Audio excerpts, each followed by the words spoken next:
This is just a fast tip for brakes on a Ram 1500, 2016 Ram 1500. I've done pads before, so it's not total rocket science.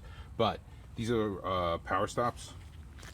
It'll be the same with anything, so it's, the brand isn't particular.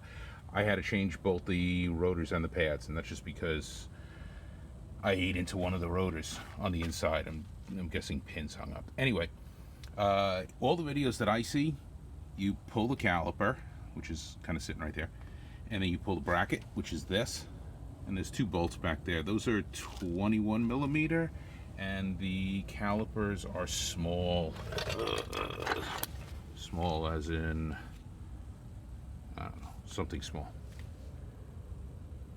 10s, maybe 10. Anyway, so here's the trick.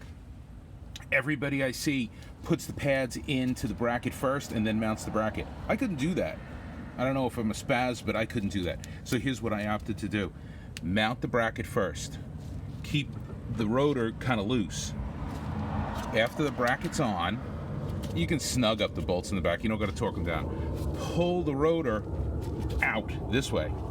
It'll butt up against the bracket. It won't go far, so it'll go about half an inch. That'll let you get this pad in. Nudge it in on the bottom, put it in on the top. Once it's in nice under these little lips, slide the rotor back as far as it'll go, and now put the front one in. That's what worked for me a lot better than trying to put them in first and then slide that whole mess onto the rotor. And obviously after all that's done, put the caliper back on. Big deal with these Rams anyway, this is what I read, what I heard. The bolts that hold the caliper on tend to break. They're extremely wimpy. Tiny, you know, for caliper bolts, at least that's my experience. So I don't think people mean they break them taking them off. I think if anything, you break them putting them back on because you tend to over tighten them. So don't do that.